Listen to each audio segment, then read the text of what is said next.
कजरी ताई पूरा गांव उनको इसी नाम से बुलाता था। फिर चाहे वो गांव के प्रधान जी हो या कोई और। उनकी उम्र का भी कोई पक्का हिसाब किताब था नहीं। कोई कहता कि 80 पार कर चुकी तो कोई कहता कि 90 पार हुआ है। कुछ लोग सैकड़ा पार करवा देते। अगर विश्वास सूत्रों की माने तो उनकी उम्र 80-85 के बीच में थी। कजरी ताई दुल्हन बन के जिस साल आई रही उसके अगले साल देश आज़ाद हुआ। तब रही उनकी उम्र 10-12 साल की। गौना शादी के 7वें साल भवा रहे। ये कथन था सरजू बाबू का। सरजू बाबू कजरी ताई के खानदान के ही थे और गांव के सबसे गंभीर व्यक्ति थे। बहुत इज्जत थी उनकी गांव में। सरजू बाबू ने ही बातों बातों में एक दिन बताया था कि इनके पति ने कभी इनको पत्नी का स्थान नहीं दिया। उन्होंने दूसरी शादी कर ली, पर कजरी ताई ने सास ससुर के साथ गांव में रहने का निर्णय लिया और आज दोनों के ना रहने पर भी अपने निर्णय का मान रख रही है। इनके पति पहले तो लगभग हर साल गांव आते थे, पर जब से माँ बाप नहीं रहे उनका आना भी अब खत्म ही समझो। कजरी ताई ना जाने किस मिट्टी की बनी थी। ना वो कभी अपने बीते हुए कल की बात करती, ना कभी उनके व्यवहार से परित्यक्ता होने का अभ्यास होता। वैसे तो गांव में सभी बच्चों से कजरी ताई को विशेष प्रेम रहता, पर सलोनी इस सब में सबसे खास थी, क्योंकि सलोनी उनको खुद बहुत ज़्यादा मानती थी। सलोनी की दादी की बहुत पक्की सहेली थी कजरी ताई, इसलिए सलोनी जब भी गांव आती कजरी ताई से ज़रूर मिलती। वो जितना कजरी ताई के बारे में जानती उतनी उनके प्रति श्रद्धा उसकी बढ़ जाती।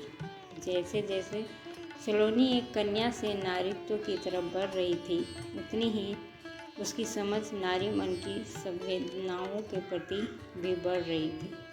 अगर उसकी दादी की माने तो उसकी खुद की ज़िंदगी भी कजरी ताई की ही देन है। सलोनी की दादी कमला देवी बताती थी कि जब सलोनी पैदा होने को थी, बारिश रुकने का नाम ही न ले रही थी। अब समस्या ये कि जिन लेडी डॉक्टर को आना था वो बारिश की वजह से आ ही ना पाई। सलोनी डॉक्टर के आने से पहले आ गई। उस वक्त सलोनी की माँ सुधा के पास सिर्फ कजरी ताई ही थी। उन्होंने सब अकेले संभाल लिया था। सलोनी का पहला स्पर्श कजरी ताई का मिला। सबसे पहले कजरी ताई ने ही देखा भी था और गोद भी लिया था। बाद में नाम भी उन्होंने ही रखा था। इसलिए सलोनी को लगता कि कजरी ताई उसके वजूद में समा चुकी थी। जब सलोनी थोड़ा बड़ी हुई तो एक दिन उसने कजरी ताई से पूछा, ताई, जैसे मेरा नाम आपने रखा है वैसे आपका नाम किसने रखा कजरी? अरे बिट्टू, हमारे ज़माने में नाम कोई रखता नहीं था, बस पड़ जाते थे। अब हम थे कजरे के शौकीन, हम हो गए कजरी। हमको न भाती सोनी सफ़ेद आँखें। इतना कह के कजरी ताई ने अपनी कजरारी आँखें बड़ी अदा से मटकाई। सलोनी भी सोचने लगी कि इनके काजल में ज़रूर कोई जादुई शक्ति है, वरना इनकी ज़िंदगी के सूनेपन को मिटा पाने का सामर्थ्य भी कहाँ किसी में था। खैर, कजरी ताई अपने जीवन में पूरी तरह से संतुष्ट थी। सुहागिनों के सारे व्रत उपवास पूरी श्रद्धा से करती। एक बार सलोनी ने पूछा तो बोली, अरे बिट्टू, हमारे ज़माने में उसको क्या कहते हैं अंग्रेजी में? डिवोर्स तो होता नहीं था, इसलिए अब मर के ही जे डोर टूटेगी। पूजा पाठ तो अब अगला जन्म सुधारने के लिए कर रहे हैं। एक दिन व्रत करके कौन सा मरे जा रहे हैं। सलोनी सोचती रही कि एक अनपढ़ औरत भी अंदर से कितनी गहराई की बात कर सकती है। यही आजकल के परिवेश में कोई ऐसा करे तो सही सज़ा मिले। ऐसा नहीं था कि वो औरतों के प्रति उदासीन थी। बात कजरी ताई के स्वभाव की थी। सच में कितनी सरल और उदार थी कजरी ताई। समय बीतता गया और कजरी ताई ने समय के साथ खुद को समर्पित कर दिया था पूरे गांव को। कोई बेटी या बहू गर्भवती होती तो कजरी ताई उसकी सेवा टहल में कोई कसर न छोड़ती।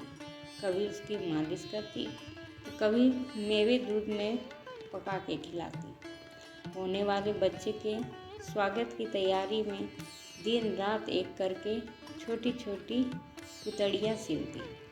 एक बार सलोनी ने टोका तो बोली, अरे बिट्टू, इस जन्म तो ऊपर वाले ने औलाद का सुख दिया ना, अब सबकी सेवा करूँ हूँ कि शायद अगले जन्म औलाद का मुंह देख सकूँ। वैसे भी मुझ अकेली के पास काम ही क्या है। कजरी ताई के अगले जन्म के भय ने बहुतों के इस जन्म को सुधार दिया था। एक दिन सलोनी शाम में कजरी ताई के घर गई उनसे मिलने, क्योंकि अगले दिन उसे शहर वापस जाना था। अपनी पहली नौकरी की शुरुआत करनी थी। उसने सोचा कि कजरी ताई के आशीर्वाद के बिना कुछ अधूरा सा रह जाएगा।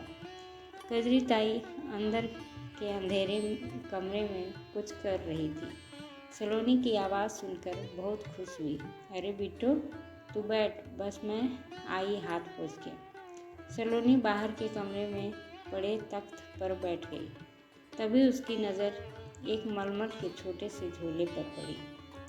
कौतूहलवश उसने खोल के देखा तो बस देखती रह गई। उस झोले में ढेर सारी छोटी छोटी डिब्बियाँ थीं। तब तक कजरी ताई आ गई थी। उसने उनसे पूछा, ताई, का करोगी इतनी सारी डिब्बियों का? अरे बिट्टो, ये कोनो साधारण डिबिया थोड़े है, ये है कजरोटा। अब गांव भरे माँ सबके बच्चा होत है, तब हम सब बच्चन का गाय के देसी घी माँ पार कर कजरा दिहा करित हन, बच्चन के बुरी नज़र से बचावे खातिर। ओ ई देखो, ये है चांदी का कजरोटा, तोहार बच्चा खातिर।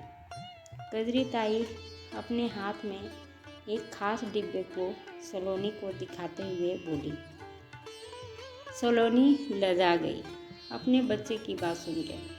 सलोनी ने कजरी ताई को अपनी नौकरी के बारे में बताया तो वो बहुत खुश हुई और उसे ढेर सारा आशीर्वाद देते हुए बोली, अरे बिट्टू, अब मेरी ज़िंदगी का कौन ठिकाना, बस एक ठो बात रही मन में, बताए दी तो है। बोलो ना ताई, क्या बात है?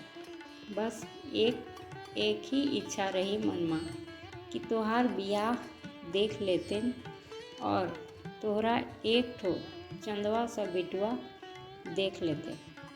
ओकरे बाद यमराज खुशी खुशी ले जाए हमको कोनो गम नहीं। और सुन बिट्टो, तोहरे बेटुआ के नाम हम ही रखो। बेटी हो गई और आपका बेटुआ ना हुआ तब क्या करोगी ताई? सलोनी ने उनको छेड़ते हुए कहा। अरे बिट्टो, हमारे ज़माने में आशीर्वाद बिटुआ के ही दी जात रहे, अब आजकल कोनो फर्क कहाँ। अब तू तो बिटिया है ना हमार, तू तो सबके बेटुअन पे भारी है ना। इतना कहकर वो अपने पोपले मुंह से खूब हंसी। कहते हैं ना कि दिन में किसी एक पल को सरस्वती देवी हमारी जुबान पर बिराजती है। उस शाम सरस्वती देवी कजरी ताई की जुबान पर बैठी थी। सलोनी के घर वालों को जल्द ही एक समकक्ष रिश्ता मिल गया और सलोनी दुल्हन बन के विदा हो गई। कजरी ताई ने बहुत जिम्मेदारी के साथ शादी की तैयारियां करवाई। बन्ना बन्नी बड़े मन से गाए, ढोलक खूब बजाई और झुकी हुई कमर भी खूब लचकाई। जब सलोनी विदा होके जा रही थी, उसके मन में बार बार ख्याल आ रहा था कि चलो कजरी ताई का एक अरमान तो पूरा हुआ। शादी के बाद सलोनी का गांव जाना तो कम हो गया, पर हर इतवार वीडियो कॉल करके सबको देख लेती थी। कजरी ताई हर बार उसको बेटे का आशीर्वाद देने से ना चूकती थी। शादी के 6 महीने बीतते ही पूरे घर में खुशी की लहर दौड़ गई।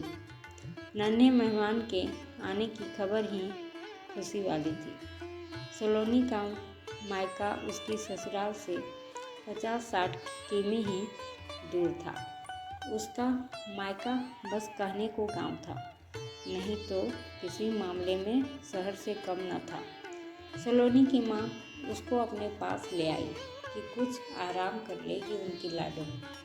सलोनी गांव क्या पहुंची, कजरी ताई तो दिन रात उसकी सेवा में लग गई। सलोनी को कई बार लगता कि जरूर कोई पिछले जन्म का नाता होगा इनसे। आजकल कोई सगा भी इतना नहीं करता किसी के लिए। और फिर वो दिन भी आ गया जब बच्चे को दुनिया के सामने आना था। सलोनी ने बहुत प्यारे से बेटे को जन्म दिया। पूरा गांव कजरी ताई के सोहर की आवाज़ से गूंज उठा। सुधा, कजरी को छठी पे बुला लेना, कजरोटा उसी से लेना है। सलोनी की दादी कमला देवी ने सलोनी की माँ को हिदायत दी। अम्मा, बाकी सब तो ठीक है, पर ज़रूरी है कि कजरी ताई की छाया पड़े मेरे नाती पे। खुद तो सारी जिंदगी निर्बंसी रही, जाने कैसा ना अपशगुन कर दे मेरे नाती पे। सुधा ने 2 टूक जवाब दिया। इस जवाब की आशा किसी को न थी। इस सब के बीच किसी ने ध्यान ही नहीं दिया कि कजरी ताई दरवाजे के बाहर कब आई और कब ये सब सुन के उल्टे पांव वापस चली गई। कजरी ताई की आंखों में जैसे बाढ़ आ गई। गंगा यमुना बहे जा रही थी। आंसू थे कि रुकने का नाम ही ना ले रहे थे। आज सलोनी का बेटा 5 दिन का हो गया था। सलोनी अब आराम से चल फिर रही थी। उसने बच्चे को अपनी माँ को दिया और पीछे की तरफ लगे पेड़ पौधों की तरफ जाने लगी।